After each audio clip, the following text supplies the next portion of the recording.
800 meter, 24.000 verwachte bezoekers en zo'n 90 minuten live televisie. Dokkum presenteerde Freed de route die het Koningshuis op 27 april rennen zal. De tocht begint op de Bronlaan in de stad.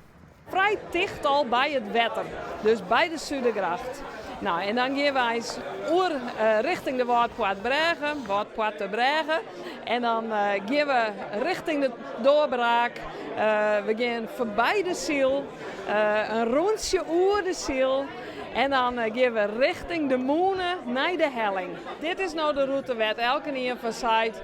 Alle plooien zijn nog net gladstrutsen, maar we hebben alle kikkers in de kroden.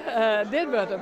De exacte invulling van het programma op Koningsdag is nog net bekend, maar de Alvesterentocht en een heel soort andere aspecten uit Noord-Est-Friesland zullen wel onbaar komen. Je zit er natuurlijk wel vast aan Dokkum en de binnenstad. En daarin komen in het programma natuurlijk allerlei aspecten naar voren die bij uw dorpen jaren, die bij uw landbouw, uw natuur, uw landschap jaren. En daarin moet de hele meerschap als het ware spiegelen aan de rest van Nederland. Hey, Johannes, je moest de toeristen niet vergeten.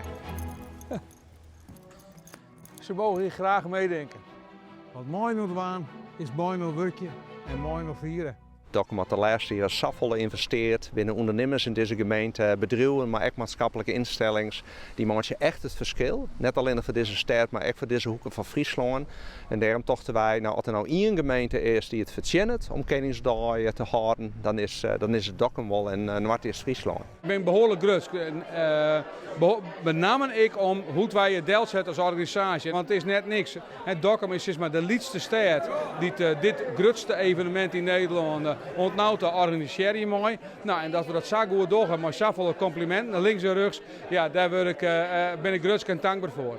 Welkom op Koningsdag. Welkom in Dokkum.